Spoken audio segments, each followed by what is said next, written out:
Today's guest, Andrea Pustilnik, has lived many lives across many places. But beneath the stories of travel, yoga, Ayurveda, and spiritual practice is a deeper journey. The journey of learning to become her own home. Growing up in a difficult family environment, Andrea left home at a young age and spent decades searching for belonging, healing, and meaning. What she discovered is that home is not always a place. Sometimes it is a relationship we build with ourselves through ritual, discipline, self-compassion, and devotion. This conversation is about resilience, self-mothering, and what it means to create safety, stability, and belonging from the inside out. While we cannot always choose where we begin, we can learn to nurture ourselves, trust ourselves, and slowly become the home we've been searching for.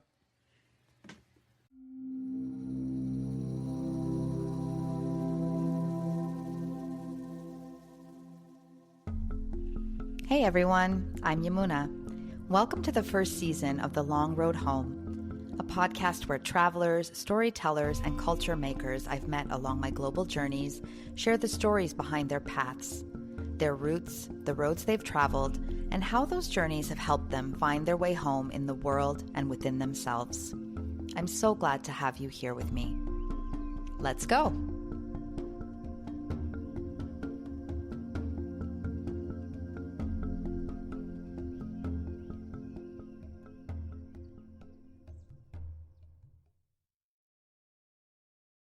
Welcome back. It's been a slightly longer pause between episodes than I originally intended. I am now in Canada recording for you, and I'm very happy to say that I'm settling into a new rhythm and returning with a wonderful friend of mine calling in from Sicily. So today's guest feels like the perfect person to welcome us back. I'm joined by Andrea Pustilnik. She's a yoga teacher, Ayurvedic guide, writer, translator, and global wanderer whose life has been shaped by decades of devotion to healing, embodiment, language, and India. Born in Argentina and now based in Sicily, Andy has spent more than 23 years studying and teaching yoga and Ayurveda across India, New York, and Buenos Aires, to name a few. Her path is woven through multiple yoga traditions while also expanding into Ayurvedic coaching, trauma-informed therapeutic work, and literary translation. Alongside her work as a retreat host and educator, she has studied addictions, childhood trauma, and neuroscience through the teachings of Gabor Mate. She's also the author of 4 books, including works of poetry and Ayurveda-inspired cooking and lifestyle. So wherever you're listening from, I'm so glad you're here. Andy, it's so nice to have you. I've been calling you Andy for years. Do you want me to call you Andrea? Hi, I'm so happy to be here with you too. It's an honor, actually. No, Andy is good because we know each other for so long, and I want to stick to my Andy. Okay, Andy. I'm so happy to have you on the call. And just to let some of the listeners know, we met in India. I can't even tell you what year, but I want to say like 2010. So we are talking like 15, 16 years here and Yep. have met a couple of other times, I believe, in India and probably haven't seen each other in the flesh for more than 10 years, is my Yes, guess. yes. So That's it's really exciting to have you on the call. And, you know, apart from what I shared in your intro, if there's anything else you want to add, or perhaps you'd like to ground us in the story of your roots, because you are definitely a global girl. And I'd love to know a little bit about where you were raised, where your parents were from. Like, give us a little bit of an insight into who you are and the roots that formed you. sure. So I'm 44 now. I was born in the year 81 in Buenos Aires. Um, And yeah, my mom was Italian and my father is Argentinian, but it's the grandson from Belarusians. So I have an interesting mix in my genes and also maybe also in my upbringing because I've never felt Argentinian like when growing up, no? Like maybe now I feel more Argentinian, but when I was growing up, also because I was sent to an international school, I didn't really develop like Argentinian roots. And yeah, I grew up in the suburbs in Buenos Aires. And well, my family of origin wasn't for me like the happiest scenario in my life. Actually, it was very difficult. It was difficult upbringing in general. And yeah, like I could say a lot about that. And after, when I turned 19, I left the house and I moved by myself.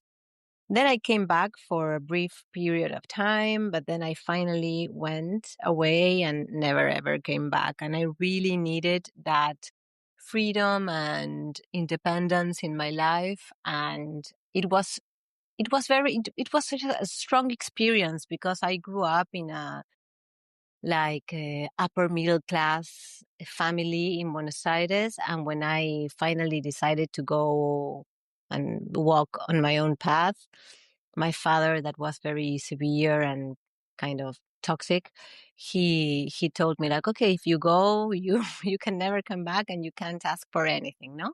And Wow. I didn't even know what I was doing, when you're 19, when you're 20, you have no idea what you're doing. And so I'm like, yeah, sure, bye. And yeah. And so my life has changed so much from one day to the other. I moved to the city in a place that was tiny with no windows, but I was the happiest person in the world.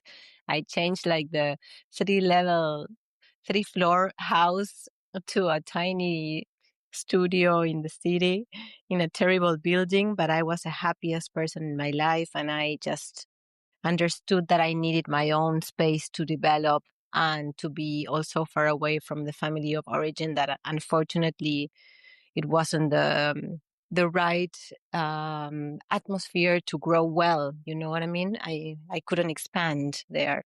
It sounds like you kind of raised yourself from, 18 or from whenever you left home. Yes, absolutely.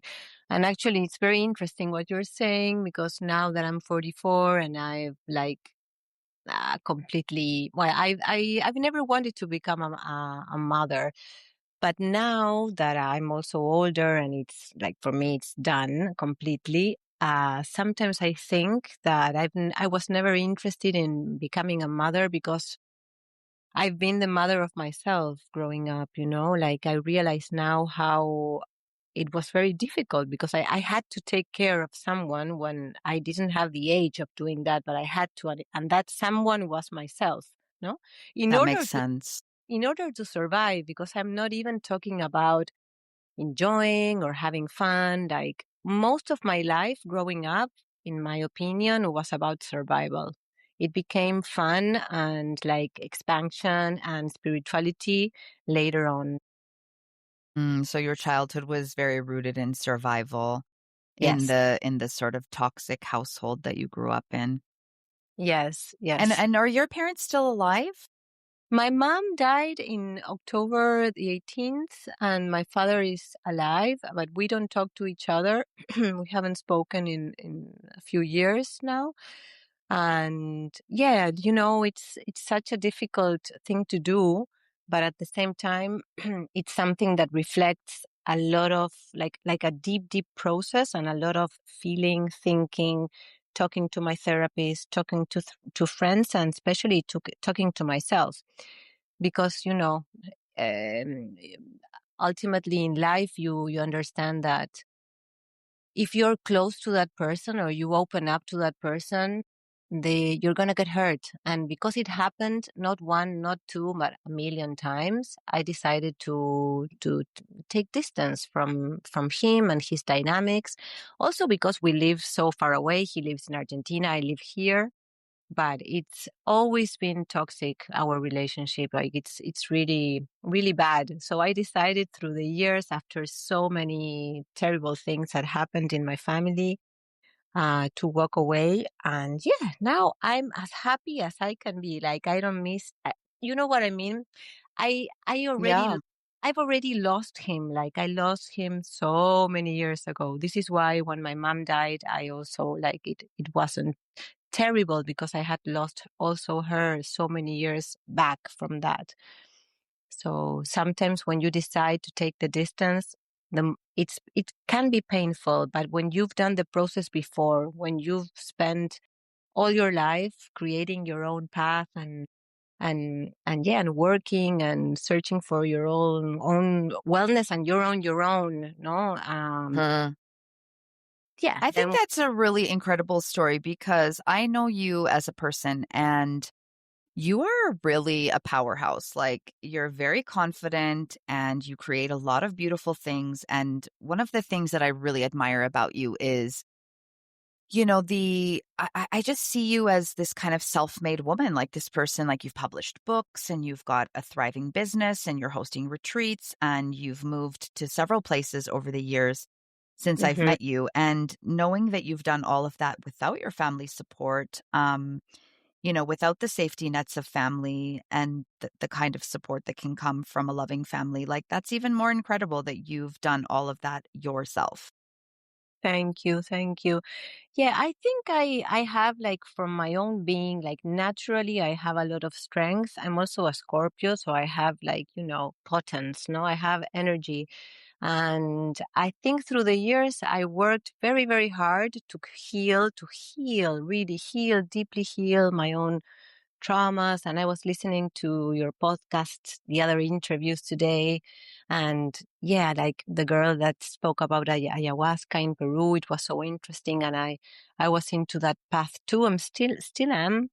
And so much yoga. Well, India helped me so much.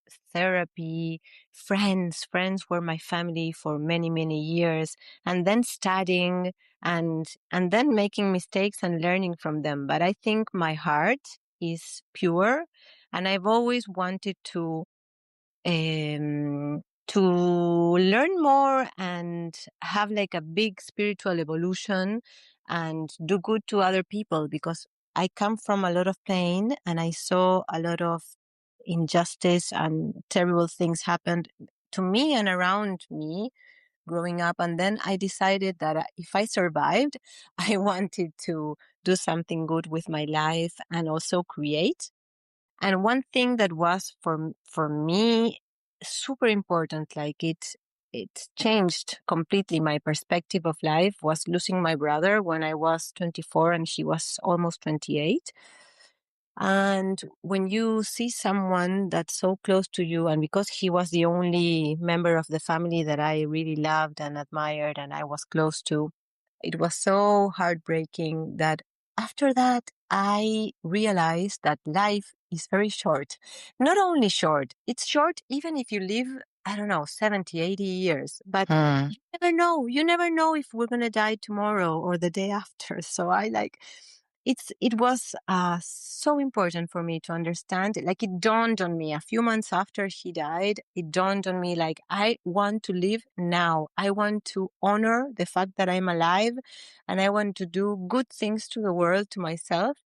And yeah, I'm just going to do it, maybe even for survival, but I want to do this with my life. So this is why I started to write books and teach nonstop. And I think the most beautiful thing I have in my life, other than my partner, that he's amazing, is India. We will talk about India Oh too. my gosh, I can't wait. I just feel like, yeah, people who are listening to this podcast are probably like, oh my God, this girl is like on one track. It's all people who drink ayahuasca and have been to India. Um, how can you tell what things I'm interested in by listening to my podcast? But anyways, you've lived in so many places, and probably even more places than I can recall. But for now in my head, I've got you spent 7 years in Uruguay, which I visited for 1 month back in, I don't know, 2005. And it was like one of the most magical places that I'd ever went to in South America in Wow. those days. Wow. Just because it was like, I think everybody goes to, Argentina and Brazil and all the big countries. And then the tiny little one, like Uruguay, Paraguay. It's like, so I think a lot of people skip the little ones. You're right. And Uruguay was magical, and there was like, I don't know, just this vibe in those days of simplicity and everything by candlelight and people selling fresh baked bread on the beach. And you could rent like a little shack for a couple of dollars. And it was just really, really magical and full of Argentinians, like obviously. Do you But remember where? Do you remember where you went in Uruguay? well, I was in a lot of places. I mean, I obviously went to Montevideo, but the one place that I really loved was Cao Polonio. Oh yeah. And that was, for the listeners who've never heard of this place, it's like at that time in 2005, it was totally rustic. There was no electricity. There was a couple of cafes that were all lit by candlelight at night. And there was an outdoor theater that was run by a generator. And I just camped on the beach. And I actually arrived there with a group of Argentinians that I met on the bus, and they left the next morning. And I was like, what? This is paradise. I am not leaving. And so I ended up staying, I don't know how many more days, but I just hung out in my little beach tent and went to the cafe and watched movies in the sand. And I just loved that place. And I felt like so free, like so much freedom there. Oh, yeah. It's still like that because there's no electricity. And because in order to get there, you need to go across some dunes and Yes. you can only get there in like like a special kind of bus, or I don't remember. So It's it's like a weird sand dune truck, but I want to tell you, Andy, we walked. I walked with those Argentinians, and I think it took all day to get there from the last bus stop. for Like sure. we followed the beach, like the coastline, and I was with this group of hippies, so I was like, okay, they know where they're going. I'm just gonna follow them. And it was like I think we walked for like 8 hours or something. It was crazy. Do not Um follow the Argentinian hippies. Oh, and what were you doing in Uruguay? Well, the story with Uruguay is it's very, very close to my heart, really, because growing up, my parents had this apartment in Punta del Este that is like the fancy spot in Uruguay. And this place is very particular because it's a city that now, no, now there's so many people living there all year round, but I'm talking about like back in the days. It was a summer place, and the rest of the year there was no one. And when I tell you no one, it's like a ghost city. No one. Sometimes I started going on my own when I was 15, in the winter. And my father was like, why are you going to Uruguay in the winter? There's no heating in the apartment. There's absolutely no one, zero people. Like, what? Why? And at 15, that was my first silent retreat without knowing it was, no? So I started going there on my own, off season. And when I finally moved there, it was after living for 4 years illegally in New York. So I was very, Oh, very tired. Yeah, I was tired, broke, and I just needed to assimilate the experience. So after New York, I went to Buenos Aires and I didn't really adapt. I didn't really want to be in the middle of the city, so I didn't know what to do. And I told myself, okay, I'm going to take 2 or 3 months off. I'm going to go to Uruguay. It was the winter time, and I'm going to rest and see what happens. And I ended up staying 7 years. wow, that's a long time. Yeah. When, uh, when I completed 4 years, I was kind of ready to move on, but then the pandemic arrived, and because I didn't get the vaccines, I stayed for 2.5 more years without leaving the country because I didn't get the vaccine. So it was interesting because I was already living in the pandemic situation without the pandemic. I was already like, walking because I used to live in the middle of nature. I rented a little house, wooden house, and the street was made of sand, and it was 150 meters away from the beach. And because it's the ocean there and the waves are so big, from my bed I could hear the waves. Oh, When I sounds went very romantic. Yeah, it was romantic, but in the winter, it was kind of, well, I had to learn. I was coming from New York, or like city girl, and when I arrived in Uruguay, I had to learn to make a fire and, yeah, get the wood and heat the house. And yeah, it was rough, but I loved it. I loved it because in New York, I had a lot of experiences that you can have in New York. And then I learned how to really support myself and take care of myself in nature. It was fantastic. That's beautiful. Hmm. I love that you have both of those sides as part of your identity or ability, that you can live the big city girl life in New York, which is a city I have never been to in all my No, travels. really? Yes, I've Well, never been there, nor Italy, where you live. And I think those are some of the most famous places that everybody travels to. So I'm still, outstanding to visit. But I love that you have, the both abilities. Like, you can turn around and then go and live on a beach in a little hut for 7 years after New York, which is a city that has this mythology around like reinvention and ambition. And it looks so overwhelming to me now that I'm in my 40s. I think if I was in my 20s, I would have gone totally bonkers there. But now I'm like, oh my God, I don't know if I can handle that. But I'm really exactly. curious, like, going back to New York, because I do remember we knew each other when you lived there. Yes. I'm curious, like, what version of yourself was born there in New York? Beautiful question. Well, I decided to go to New York because I had been there on kind of holidays, and I went to a yoga studio, and the owner offered me to work there because we were talking and she saw me practice. And yeah, I told her I was a teacher. And what happened really is that when I came back to a second class, the teacher couldn't come because I don't know what happened to her. And so she asked me if I could teach the class. So I did. And then she offered me, like, if you ever want to come here and like, let me know, I'll give you a job from day one. And it was Obama time. So I think she knew I was Argentinian and I didn't have any like documents or anything. So after a while, I decided I wanted to go back because back in the days, the yoga scene in 2012, the yoga scene, like kind of like today is in Bali, like all the best teachers are there, also in Dubai. They were all in New York, best teachers in the world. And I was very ambitious. I was young. I wanted to learn from the best teachers. I didn't have money, but I knew I could make it because I always do. And I am okay. Like, for example, in New York, I worked as a babysitter, um, have like part time, and I took care of a girl when she was 1.5 until she was like 5, something like that. She was so cute, and I worked with her every day, and then also teaching yoga.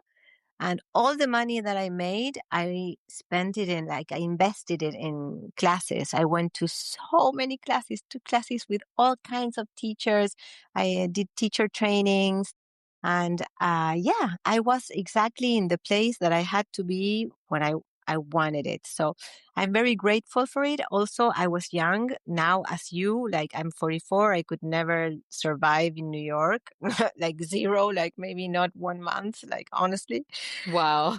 That's good to know that it's not just me. It No, seems a little no. scary now. I'm like, oh, I don't know. Especially now that I have a daughter, I'm like, how would I get around that town with Yeah. that kid? Oh, no, no, don't go with Forget the, it. no, forget it. Forget it.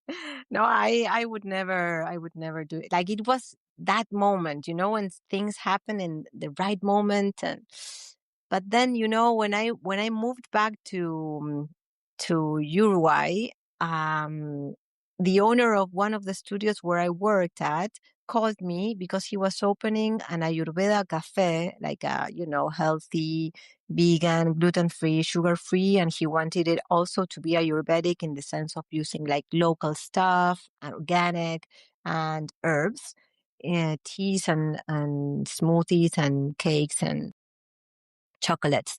And so he offered me to create it. So the first 2 years in Uruguay, it was fantastic because I lived in the middle of the forest, but I went twice a year to New York with everything paid, like the flight, and I stayed in a house, and I worked in this cafe, and they paid me. and it was a dream. I lived the dream. And Wow. yeah, that was fantastic, fantastic.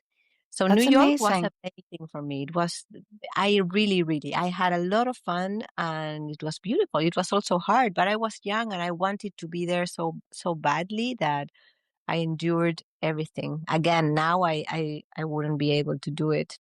Yeah, because now you live in Sicily, which I don't know much about, but I'm imagining that it's a much more, I guess, slow, sensual island life. But I would love to hear from your perspective what it's like living in Sicily. And you also have Italian roots. Has that helped, or do you still feel like an outsider there? I'm curious how life in Italy is. Yeah. Well, after Uruguay, when I was like, when the pandemic ended and I was completely done, I really wanted to go because, Uruguay is fantastic for nature and I healed a lot. I did ayahuasca ceremonies and other therapies. I really took advantage of nature most of all, but the social life there was like, I didn't really adapt and the people are different and I just didn't make great friends there. So I was ready to move on. And yeah, and I didn't want to go back to Buenos Aires. Again, Buenos Aires is a place that I love, but it's too much, the city with millions and millions of people. So I didn't know what to do. And I thought maybe because I have the Italian passport, because of my mom and citizenship, I've always had it. I thought maybe, you know, deep in my heart, I've always known that I would end my life or live my adult life in Europe. I knew it, like my intuition. So I thought maybe it's time for me to go to Europe and see what happens because I'm sure I mean, I speak but at the time I spoke three languages. Now I speak four because I learned Italian. And maybe I can work in Portugal or Spain. I had a project in Spain. I wanted to open an Ayurveda cafe in Spain with a friend. So I started coming to Europe and nothing of all of that happened. Like with that friend, things didn't work out and he wanted a different thing. So we kind of split. And then, yeah, like I didn't know, like I love Italy so much. It's very close to me, of course, because of my mom. And I thought about living in Rome because it's my favorite city in the world, but then it was too expensive and I was confused because I didn't really feel the call in my heart and I didn't want to make a mistake. So I ended up going back to Uruguay and yeah, a lot of things happened, but long story short, I spent some time in Uruguay and then I decided to come to Sicily, but on holidays. This is very interesting because it was the first time that I was coming to Europe without looking for a place to live, without searching. I just came here and I had turned 40 and I was completely done with dating and men. Like I was like, okay, I'm not even angry. I'm just like, okay, life was very generous with me in so many things, like maybe not with relationships and I'm at peace with it. I don't even want it anymore. And so I packed like two t-shirts, one short and flip-flops, not even makeup because I honestly wasn't interested in dating or anything. Yes. Yeah, That sounds like when the plot twist comes. yeah, no, I set foot here and I met my partner. We're here, we're together now we've been together now for 3.5 years. So And you met him on that vacation? yeah, because like it's incredible. It's absurd. Like we have a friend in common. He met one of my friends, one of my girlfriends in the north of Brazil 15 years ago. It's like, how crazy can it be? Okay, I'll tell you how great. And when I was coming here on holidays, I told this friend and she said like, listen, I met these guys, a group of guys. They are so nice. We're still in touch, like on Facebook or Instagram. And you should text them when you're around that area of Sicily. And I'm like, sure, like I won't burn this bridge. Sure. So I got the number. And when I was here, because we're in Syracuse near Catania, I sent a few messages to this, not only to him, to other guys too, because it's a group of friends. And I met them and we had a coffee and they showed me around. And yeah, but there was something between Enzo, that's my partner, and me since the first moment. And yeah, and then, I stayed here for a week and we went to dates and stuff. And then I went to Greece and I was supposedly I was going to stay there for a whole month, but I ended up changing the flight and coming earlier because we wanted to be together. So it was like, and after say 7 or 8 months, we bought a house together here in Sicily. So Wow. yeah, yeah, Talk about when you know, 7 or 8 months you bought a house. That's incredible. yes, incredible. But that again, I think that like people can see this and say like you're crazy, but when you went through so much in life and when you kind of have like an alarm inside, and you know when you can trust a person or you can't. Like I even if one day we're no longer together, you know what I mean? He's a very good hearted man, and we he's just a beautiful human being. So Exactly. I know I'm going to be okay. And also he will be okay because I would never hurt him or anything. So Well, I think talking to me, that I am also the queen of crazy stories. So you have no judgment from me for buying a house after 7 or 8 months. I mean, I've married people in less time. So oh, that's yes. okay. That's okay. So, well, I'm curious, like, because now that you live in Italy and you've obviously had lives in so many different places, like, is there a place where you feel the most at home? That's that's a bittersweet And we question. haven't got to India yet as well, so that's one thing. It's true. It's true. Well, it's something that I struggle with, to be honest, because I'm at peace with my history, with my life story now, completely in peace. But, it was so painful, so heartbreaking, and I suffered for so long from the lack of love because I think my family, the problem that they have, that I don't even take it personally anymore, it's like the lack of interest, like the deep lack of interest and love that I think I've never seen, or maybe I saw it once in my life in another family, but it's something very like not usual, not unusual, completely like who, like it's really, really strange. And that I think never made me feel at home when I was growing up. So Buenos Aires wasn't really home. I was always dreaming about going away. And I had like this obsession with Michael Jackson that I know it's funny, but he saved me because I listened to the music and I sang the songs and I called the fans club. I just wanted to go to somewhere. Oh, We're far away. I always wanted to go far away. So, so Buenos Aires hasn't been my home, unfortunately. And then growing up, I don't know, New York for sure wasn't a home. It was not a place that I would call home ever, but it was beautiful and very important in my life, but certainly not home. Uruguay was a lot like home for 7 years. Like during my time there, I felt at home. I think the place, the Pachamama there welcomed me very, very much. Maybe not so much the people, but hmm the earth did. And now Sicily, where I live now, I can tell you that I feel that I am like 65% at home. There's always a feeling of not being at home because I didn't grow up here. Uh, I didn't grow up here. I learned the language 1 year ago, and yeah, but everything is new. Even my partner, because we've been together for 3 years and a few months. But yeah, I'm creating I think I'm, for the first time in my life, I'm creating my roots here. They are developing. And I love it. I love the feeling, and it will take some time, and I have no rush, you know? Wonderful. Well, that's really cool. I'm glad to hear that. And I really do hope that one day I can come to visit in Italy Oh, because you'd be a good reason for me to get myself over there finally.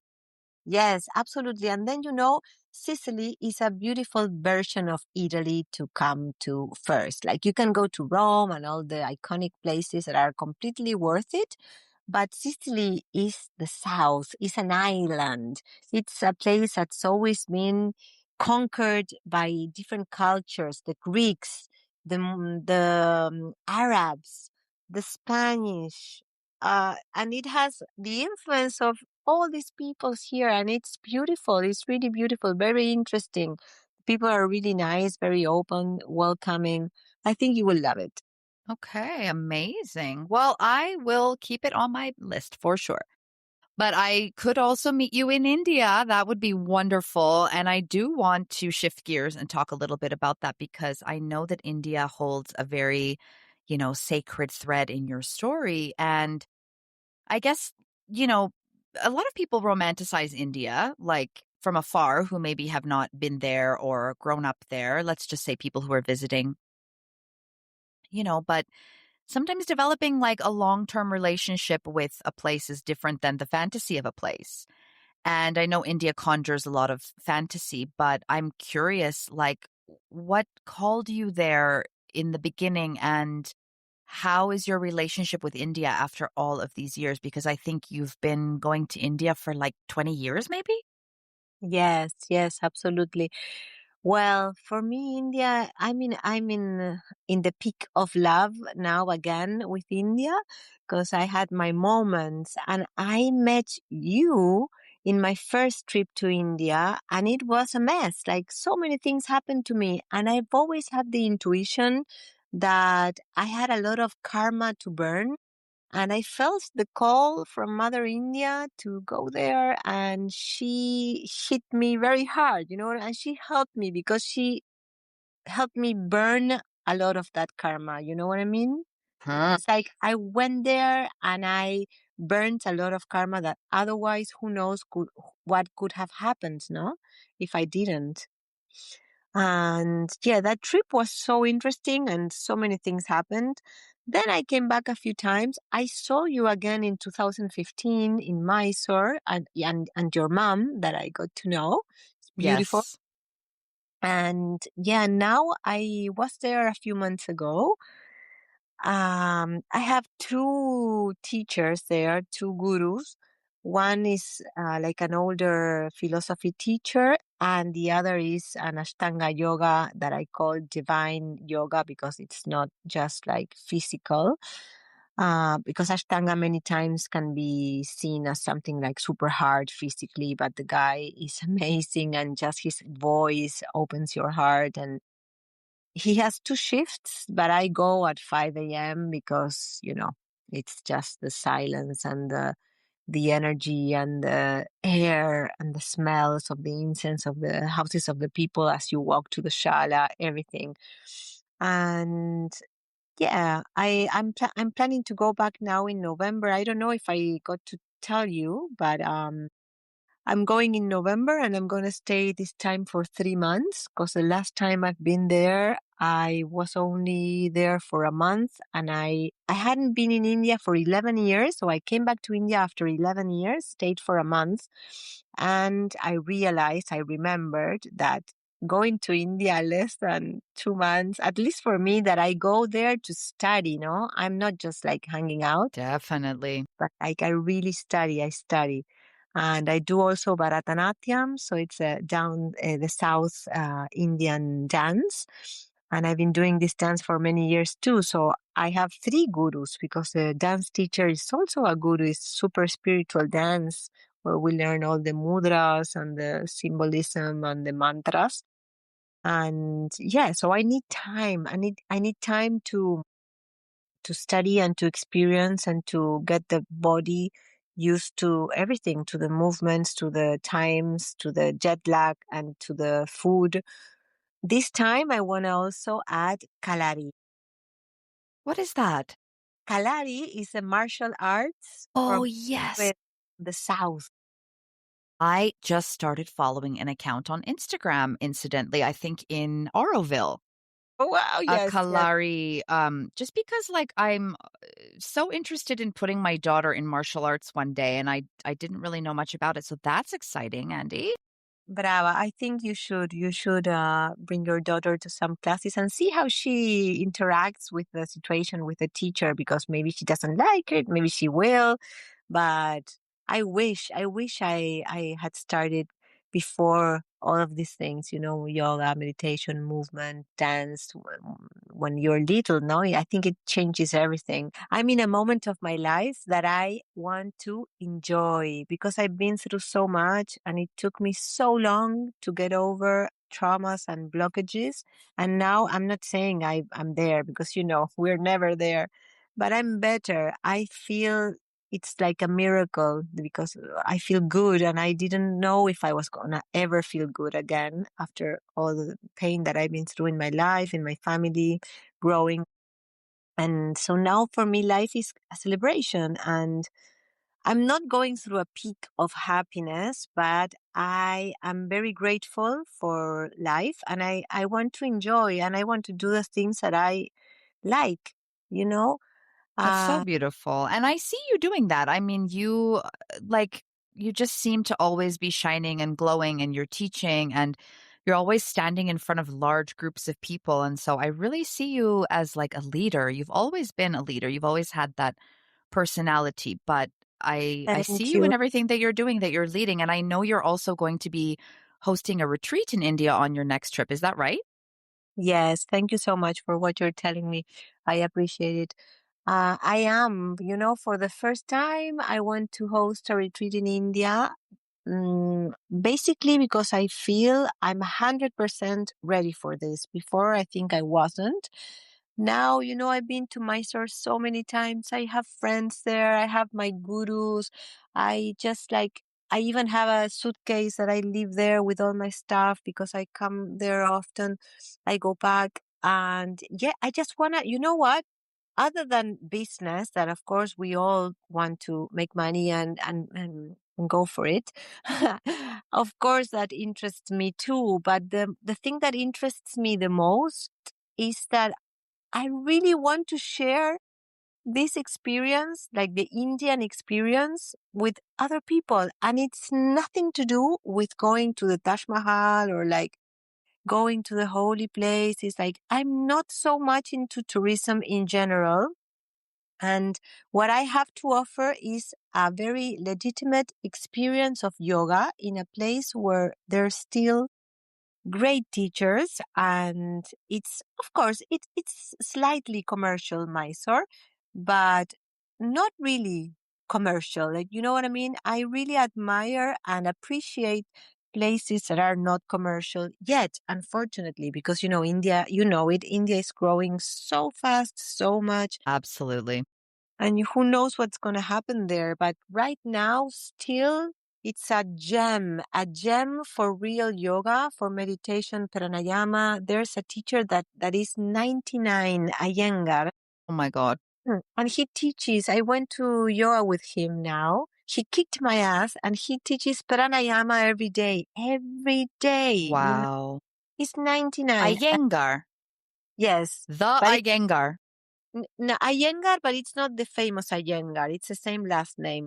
Okay, I was going to say wow, but Yeah. also still wow, 99 years old. And I think, when you have made a relationship with a place for so long and you're hosting a retreat, you're obviously picking the best things of the place and the country and the experiences, and creating a unique experience that is not going to be like the cookie cutter India that a lot of people might go and experience for their first time. Like, even I've been to India a bazillion times and have Indian roots. And even I would love to go on your retreat because I don't think you know this, but I have a secret fantasy slash childhood dream of being a Bharatanatyam dancer. Oh, And I've always wanted to study Bharatanatyam. And I remember I had an Indian boyfriend in my 20s and he laughed at me when I said I wanted to study Bharatanatyam. And I was like, okay, maybe I'm not the typical like dancer looking person, or I'm not even healthy and flexible and all the things like you are, but I have it in my blood.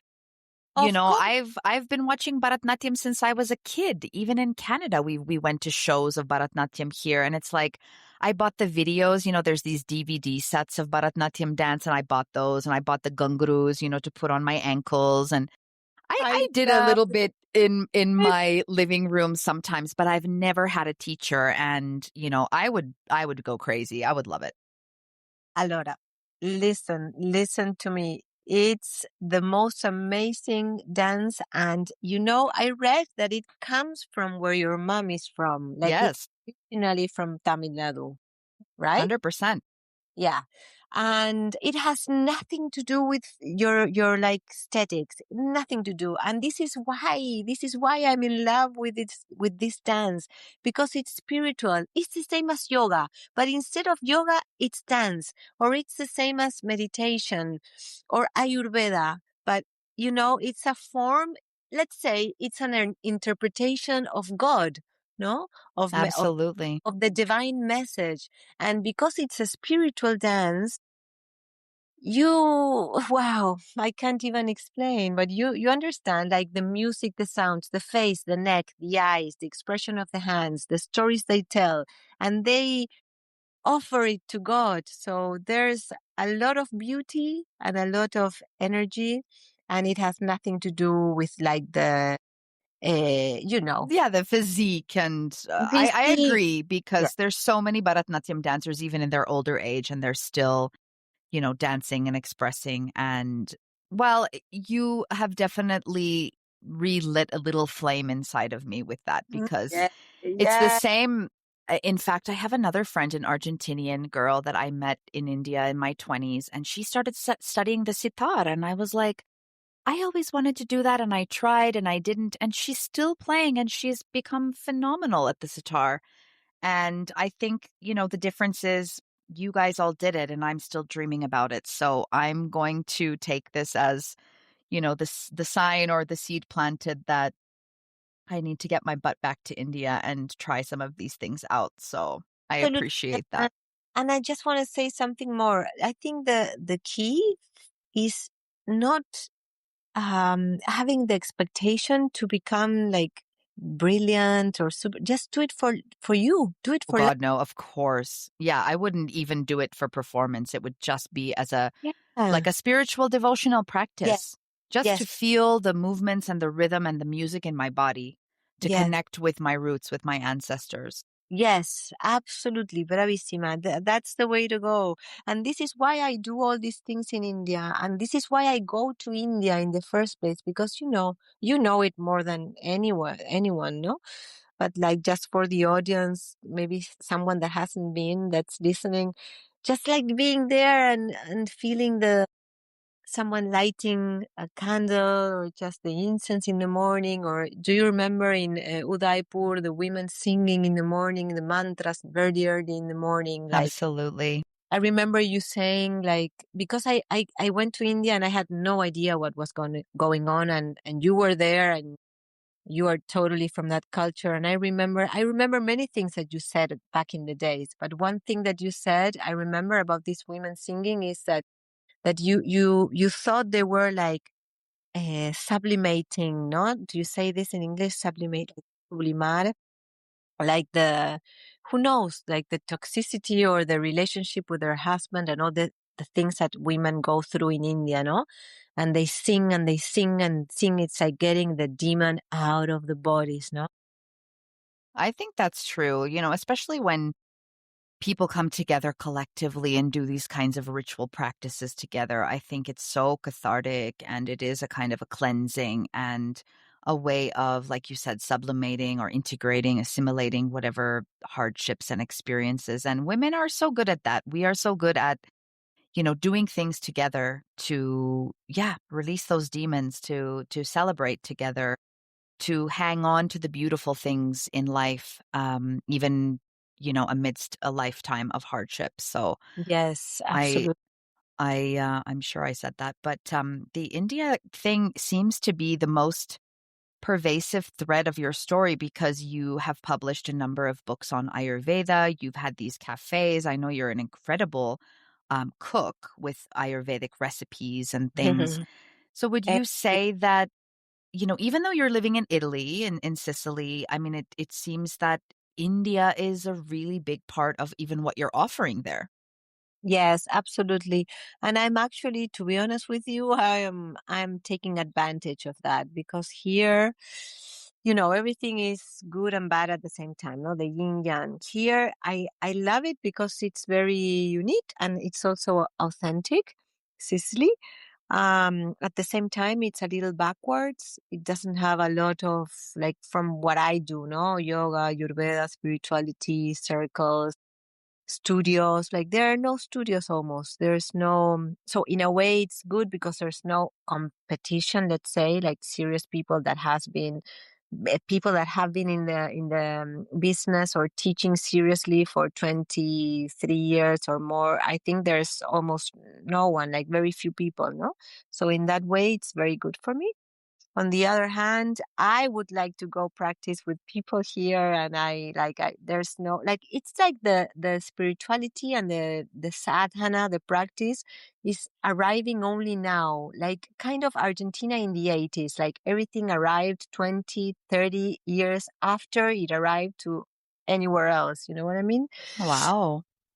So So Italy's a little behind in those things, yes, it's very behind in those which things. puts you in a good position because you're very ahead. I mean, I met you, what did we say, 15 years ago, and you were doing things with your body that I was like, what the hell? Oh my God. I cannot imagine where you're at now, 15 years later. Like, you must be levitating by now. No, I'm 44, but I'm trying. I'm still trying. You were really wild back then. Your yoga was incredible. You're very strong, Thank, physically and spiritually and emotionally. That's very admirable. thank you. And, I'm curious, like, for people listening who feel rootless or between worlds, they might, that might be culturally, spiritually, emotionally. What have you learned about building a life from the in between spaces that you could offer somebody who maybe feels also between so many places? That's a beautiful question.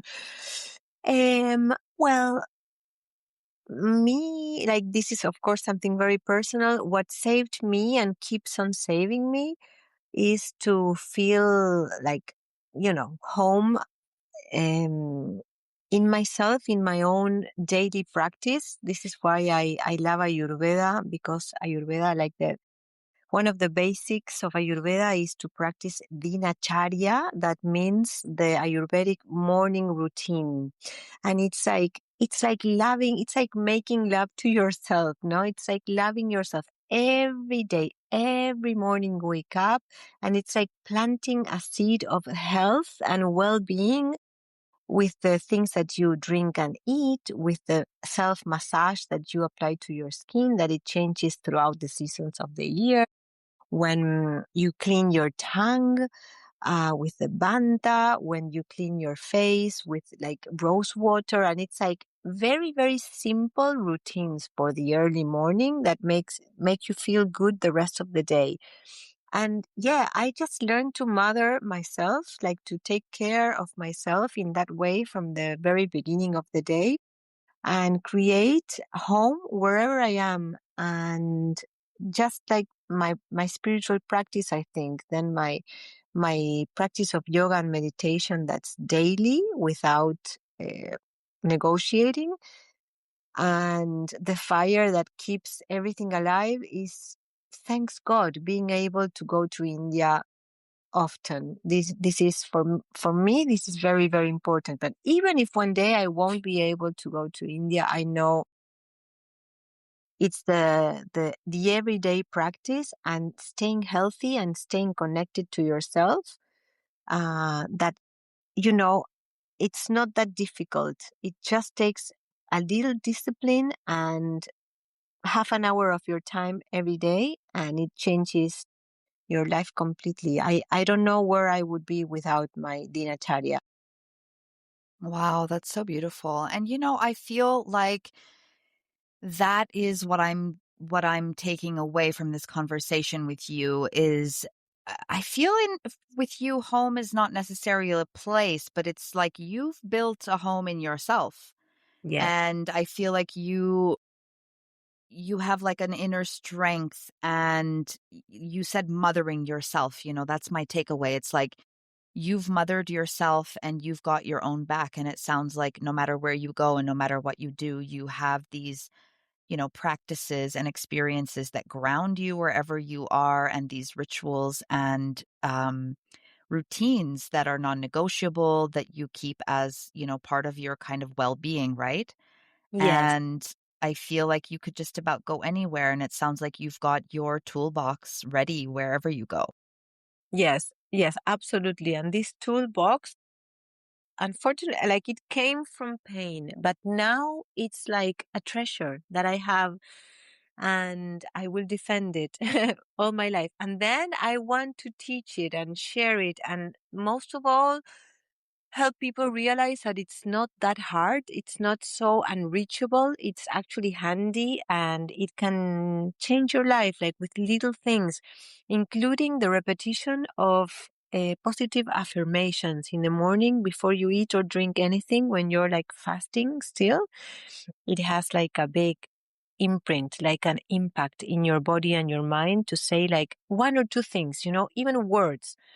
It's I teach this like the Ayurvedic dinacharya morning routines. It's spiritual and it's also physical, and it's very effective. I think that's a very like an important step for someone that wants to feel at home when we had these kinds of terrible lives in a way. That's beautiful. And for the listeners, I will definitely link some information of how to see your work and also your retreat, because if there's anybody out there who feels like they want to go to India, whether it's their first time or their 10th time, and be guided by somebody who has like insider connections in yoga and Ayurveda and pranayam, I think your retreat is going to be sensational. Thank you so much. The retreat is going to happen from the 17th to the 31st of January. Perfect. Well, I'm going Yeah. to link all of that information in the show notes.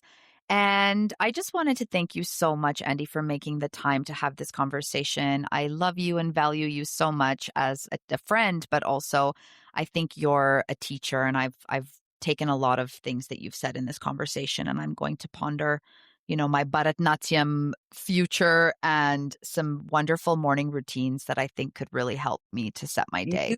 you should. My teacher in Mysore is amazing. I will send you her contact. And I really, really appreciate you. And I've always admired you since I got to know you like in India ever since. You're amazing. Thank you so much for this work that you're doing. I'm sure you're helping a lot of people. Thank you, my friend. It was so wonderful to talk to you. You've been listening to The Long Road Home, a podcast for travelers, storytellers, and culture makers, exploring the roots that shape us and the roads that lead us home.